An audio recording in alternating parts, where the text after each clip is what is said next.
Chroniques Occitanes par Oksana Leprince du Barry.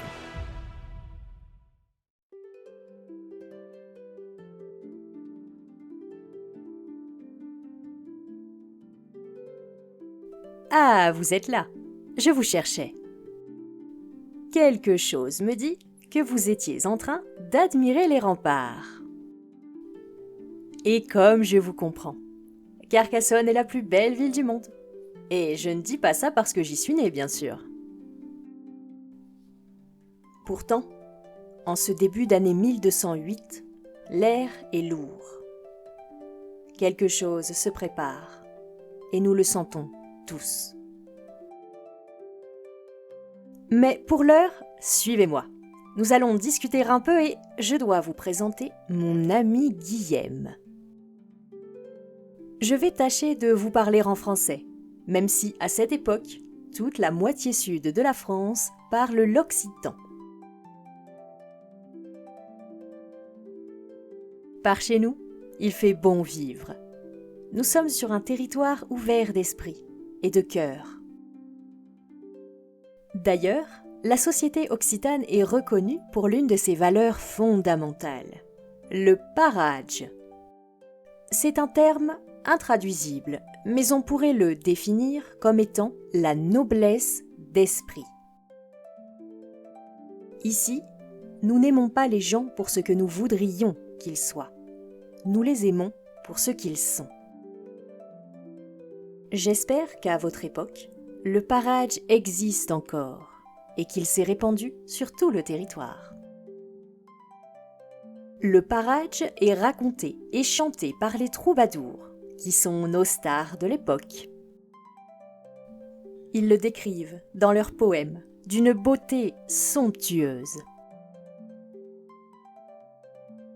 Les troubadours parlent aussi du fin amour, qui est l'amour courtois, une sorte de préquel à toutes les chansons romantiques de votre époque. Ils attribuent à la femme une place essentielle afin de lui témoigner un respect et une dévotion extrêmes. Et bien sûr, ils rappellent les valeurs qui font notre société, la prouesse, l'honneur et la fidélité. D'ailleurs, petite anecdote à ressortir lors de votre prochain dîner mondain. Le mot troubadour vient de l'occitan troubar, qui signifie trouver. En effet, le troubadour doit trouver le bon mot, le bon geste, la bonne note pour créer son art. Ils sont musiciens. Ils utilisent des instruments à cordes pincées comme la harpe, le psalterion et le luth. Des instruments à archet tels que la vielle ou le rebec, sa version orientale. Des instruments à vent comme la flûte ou la cornemuse. Et enfin, le tambourin comme percussion. Ils contribuent donc largement au rayonnement culturel de l'Occitanie. D'ailleurs, je dois tout de suite mettre fin à l'idée reçue selon laquelle les troubadours étaient de pauvres mendiants. Eh bien non, enlevez-vous cela de la tête. Le troubadour vient de tous les horizons sociaux. Il peut être seigneur, paysan, clerc, marchand ou encore bourgeois. Pour une personne issue des classes populaires, être troubadour est même un moyen de s'élever socialement.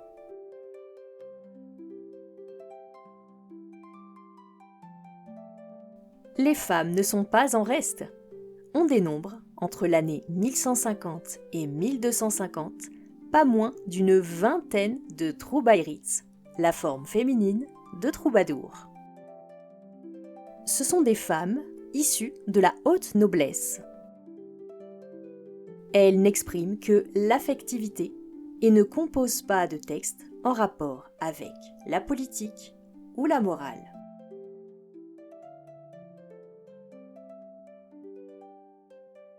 Vous l'aurez compris, sur le territoire de la Languedoc, la douceur de vivre n'est pas que due au soleil. Nous sommes un territoire au terreau fertile pour les nouvelles idées et les nouvelles croyances.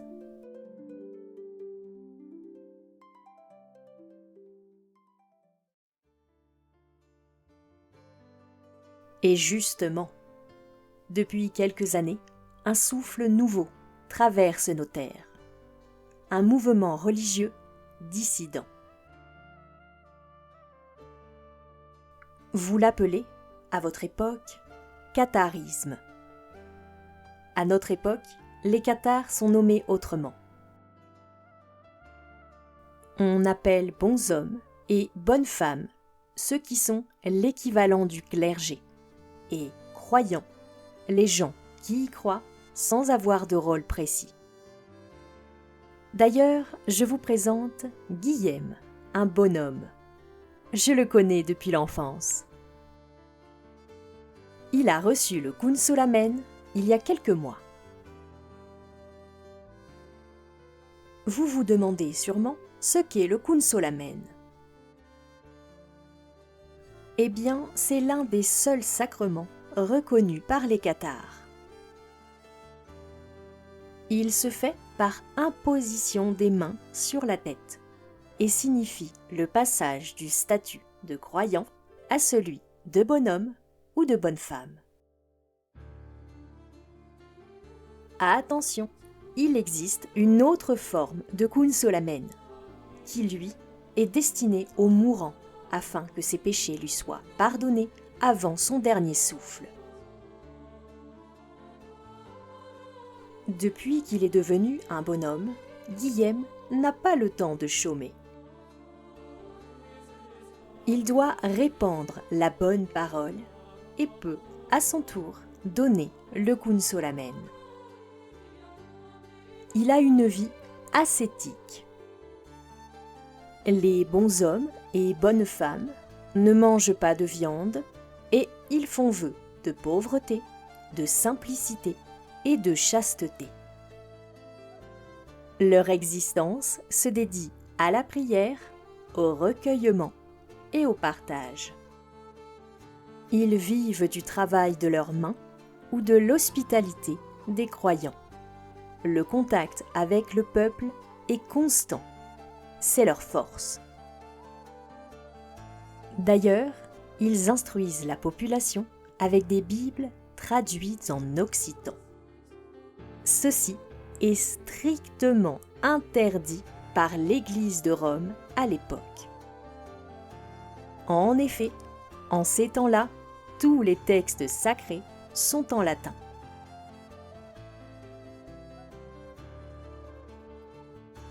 Et puis, il y a les croyants, qui représentent la majorité des cathars. Là encore, il n'y a pas de milieu social prédéfini. Les croyants peuvent être des bourgeois, des seigneurs, des paysans ou encore des artisans. Ils ont des règles de vie beaucoup plus souples. Ils peuvent manger de la viande et posséder des terres, par exemple. Ils adhèrent au mouvement cathare et à toutes les croyances qui en découlent. Mais d'ailleurs, quelles sont ces croyances ? Les expliquer en quelques mots n'est pas chose facile.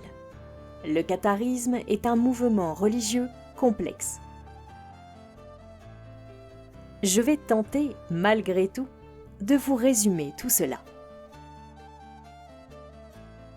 D'abord, les cathars croient en Dieu, qui est, selon eux, le créateur de toutes choses. Mais ils croient aussi au diable. C'est là qu'interviennent deux formes de catharisme, le dualisme mitigé et le dualisme absolu.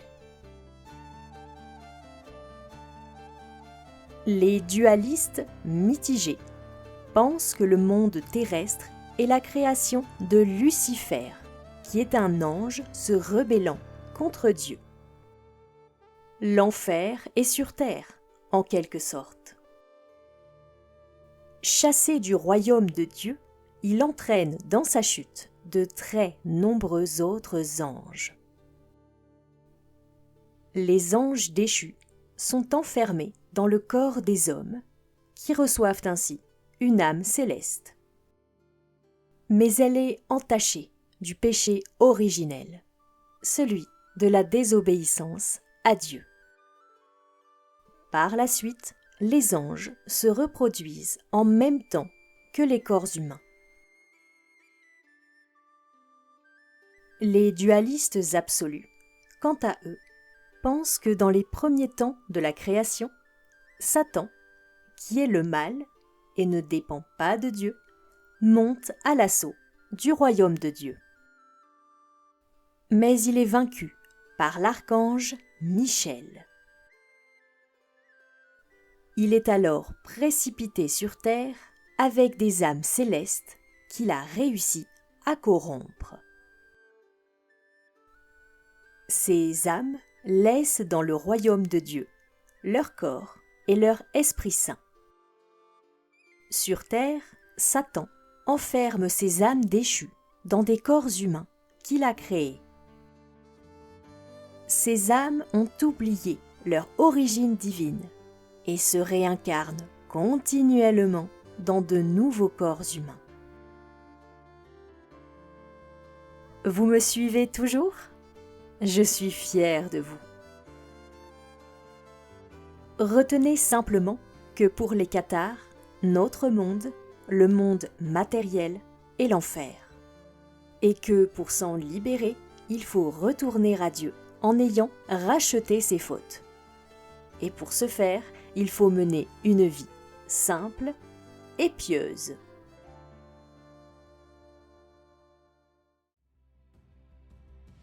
Maintenant, parlons de ce qui va précipiter le catharisme dans un conflit avec l'Église de Rome. Et quand je dis conflit, je veux bien sûr parler de la croisade contre les cathares, qui fera l'objet d'un 2e et 3e épisode. D'abord, vous l'aurez compris, les bons hommes et bonnes femmes frisent avec la limite imposée par l'Église de Rome. Et puisque le monde matériel représente le mal pour les cathares, ils critiquent ouvertement Rome et le pape. À cette époque, ce qu'on appelle la Grande Église est la première puissance au monde. Le pape est bien plus important que n'importe quel roi ou seigneur. En langage de votre époque, les cathares accuseraient Rome de s'enrichir sur le dos du peuple, de prêcher la pauvreté tout en vivant dans l'or et dans la soie. Et donc, les relations se tendent. Mais ceci n'est que la partie émergée de l'iceberg. Je vous parlais tout à l'heure de cette société occitane qui représente un terreau fertile pour le catharisme. Eh bien, ce ne sont pas des blagues.